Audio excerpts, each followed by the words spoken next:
Todavía tenemos Sí. 13 minutos. Sí, suficientes, porque estenosis tricuspidia es leve. La estenosis tricuspidia no es tan común. Quiero decirles que es una de las valvulopatías menos frecuentes que van a ver ustedes. El diámetro medio es de 21 más o menos 2 milímetros y la válvula tricúspide pues se llama tricúspide porque tiene 3 cúspides. Vamos a tener la anterior, la septal y la posterior. Siempre la anterior es la más grande de las 3, ¿eh? Esa es la que se deben de saber y la septal siempre va a ser la más pequeña. Y su fijación de la válvula septal procede de la pared ventricular posterior a través del tabique interventricular. Por eso habitualmente esta es la que se puede llegar a dañar si diera fiebre reumática, que no es no es tan común pues que se afecte el lado derecho del corazón, es más común el lado izquierdo. La etiología está en asociación, yo les decía, con otras lesiones valvulares. Es muy raro verla. O sea, cuando es una estenosis tricuspidia pura, hay que pensar congénito. Porque en una estenosis tricuspidia habitualmente hay una etiología reumática. Y cuando hay una etiología reumática ya hay afección de las válvulas izquierdas para que llegue a la tricuspide. Yo me acuerdo que yo siendo R1 nos pusieron un caso así, en donde había una estenosis tricuspidia por enfermedad reumática cardíaca. Y sin embargo, le habían hecho aparentemente un eco al paciente y decían que no había nada, que las demás válvulas estaban bien. Entonces yo recuerdo ahí que el doctor Guadalajara Bo, él ese día coordinó la sesión de residentes porque las teníamos a las 6 de la tarde entre R1, R2, R3. Y el doctor Guadalajara ahí mismo le dijo al porque se juntaban, por eso eran buenas las esas, era el radiólogo, el del ecocardiograma, el doctor Guadalajara y aparte un quirúrgico. Y ya lo veíamos entre todos los R1, R2, R3, los casos. Todos llenábamos el auditorio. Y nos empezaban a preguntar ahí uno por uno, a ver, los R1, ¿qué opinas de la placa? ¿Qué opinas de los síntomas? Y entonces era una estenosis tricuspidia. Pero el doctor Guadalajara bien dice, pero a ver, si hay afección reumática de la tricuspide, ¿cómo diablos no hay afección del lado izquierdo? Tienen a fuerzas que buscarle a otra etiología a este paciente. No puede ser posible eso. Y tenía razón el doctor Guadalajara. Cuando le hacen el nuevo eco al paciente, le hicieron incluso un transensofágico, no transtorácico, le vieron que tenía una sella. Entonces ya dijeron, con razón le dio endocarditis. ¿Por qué? Porque como diablos la afección habitualmente es izquierda y por qué del lado derecho exclusivamente y por qué nunca no hay reporte de afección del lado izquierdo. Entonces lo que encontraron es que efectivamente tenía una sella. Entonces les digo, las estenosis tricuspidias de origen reumático y que tengan afección, habitualmente hay que buscarles otras causas, si está asociado a un tumor, si está asociado a una comunicación interauricular, una comunicación interventricular, es muy raro verlo solo. Entonces, ¿qué es la estenosis tricuspidia? Un obstáculo al vaciamiento de la aurícula derecha, porque pues está cerrada. Entonces, aquí obviamente si está cerrada, ¿cuándo se va a ir el soplo? En diástole, porque en diástole es cuando tiene que pasar la sangre a través de esa válvula. Si está cerrada o semicerrada, pues no va a pasar casi sangre y va a sonar, va a soplar. Entonces, el soplo aquí, igual que en la estenosis mitral, ¿sí? Va a ser diastólico. ¿Qué nos va a dar? Se va a regresar todo. Por eso digo, si ustedes entienden bien cómo regresa toda la sangre a través del corazón, eso van a entender todas las valvulopatías. Si yo tengo una estenosis tricuspidia, pues obviamente no se va a vaciar la aurícula derecha, va a regresar a través de las cavas, se va a ir de las cavas a donde al hígado, va a ir al hígado y se le van a hinchar los pies y va a ser una gran onda B y le va a dar después ascitis y entonces me va a dar hipertensión venosa sistémica, como cuando se complicó la estenosis mitral, ¿no? Entonces les digo, aprendiéndose aquí no tiene chiste, todo es retrógrado. Y las manifestaciones clínicas, pues obviamente tienen que ver con el grado de estenosis y con el grado de tiempo de evolución de la enfermedad, pero a final de cuentas nos van a dar hipertensión venosa sistémica. Y por eso aquí está, miren, es similar la sintomatología a la estenosis mitral. Por eso les decía, la estenosis mitral es una afección del corazón izquierdo que se va a reflejar con el tiempo en el corazón derecho. ¿Sí? La estenosis tricuspidia, pues es esto, lo que les decía, y aquí está lo importante, que se va a auscultar un soplo diastólico de baja intensidad en el borde esternal izquierdo y cuarto espacio intercostal, y aumenta la inspiración, eso se llama signo de Carballo. ¿Por qué aumenta la inspiración? Si les estoy diciendo que con la inspiración y las maniobras del Valsalva aumenta el retorno venoso ¿a qué cavidad va a regresar? A las derechas. Por lo tanto, en inspiración, si se aumenta un soplo, ¿sí? Habitualmente el aumento va a deberse a afección de una válvula del lado derecho, sea la pulmonar o la tricúspide, porque el retorno venoso aumenta del lado derecho y disminuye del lado izquierdo. Y a la expiración al revés, les va a aumentar los soplos del lado izquierdo y le va a disminuir los del derecho. Entonces, para que vean que también la respiración cuenta. En el electrocardiograma que vamos a tener, pues datos de crecimiento de aurícula derecha, del ventrículo derecho no. ¿Por qué? Porque de por sí pasa poca sangre. Si tenemos una estenosis tricuspidia, ¿por qué va a estar grande? ¿Qué va a haber? Pues aumento de la aurícula derecha. Vamos a tener crecimientos también que se van a ver en el electrocardiograma de la aurícula derecha, ¿sí? Y signos radiológicos de valvulopatía mitral concomitante, es decir, aquí podemos tener unas pestamipulmonares. Y los síntomas, el tratamiento, pues es la valvulotomía, igual que con la estenosis mitral, con balón. Aquí les va muy bien. Yo les decía que en la estenosis aórtica, quién sabe a qué se debía, se cerraban rápido. Y aquí, ¿qué creen? Les va re bien. En la estenosis tricuspide, y además les voy a decir por qué nosotros, las tricuspide procuran no cambiarse. No los mandamos a cambio valvular a los pacientes. ¿Por qué? Porque acuérdense que el lado derecho del corazón maneja volumen, no presión. Entonces, ¿qué pasa? Ahí la sangre dura más estancada. Yo le pongo una prótesis tricuspidia y no se anticoagula bien el paciente. ¿Y en qué acaba? En embolia pulmonar.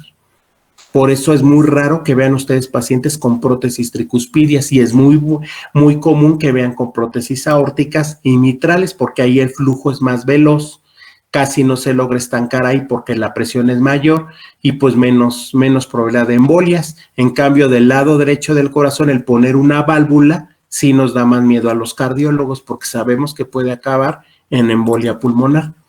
La insuficiencia tricuspidia habitualmente es funcional, esa es la causa más común, ¿sí? Entonces igual, y esta se debe a dilatación del anillo. Habitualmente la dilatación del anillo va a evitar que coapten bien las valvas de la tricúspide, que ya saben que son tres, la anterior, la septal y la posterior. Y esto va a provocar que ya no cierre adecuadamente cuando debe de cerrar. Cuando debe de cerrar en sístole. Entonces el soplo de insuficiencia tricuspidia va a ser sistólico. La etiología es igual que las otras, ¿sí? Y predomina igual que en todas las valvulopatías, más en las mujeres. ¿Y en qué lo podemos encontrar también esta insuficiencia tricuspidia? En un paciente que tuvo un infarto, un infarto inferior que se extendió, por ejemplo, al ventrículo derecho, que es común. ¿Por qué? Porque es la coronaria derecha y la coronaria derecha irriga parte del ventrículo derecho.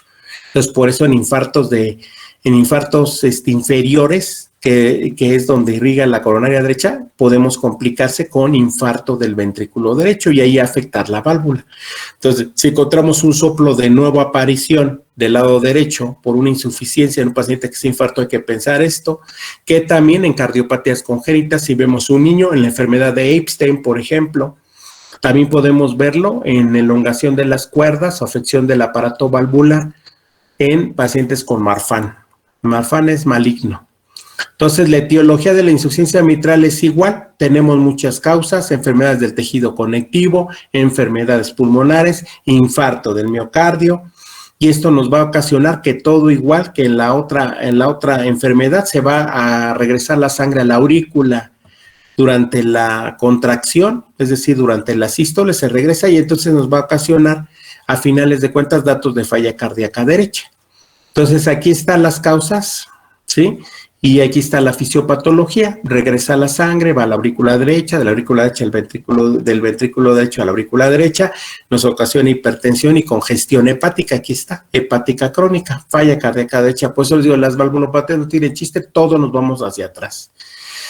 Va a haber, ¿qué? Sensaciones de pulsos en el cuello, Síntomas de hepatosplenomegalia, citis, edema periférico, dolor en hipocondrio derecho, hipertensión pulmonar, y ya en pacientes con IT grave, entonces ya entra la cirrosis cardíaca y va a haber pérdida de peso, caquexia, cianosis e ictericia.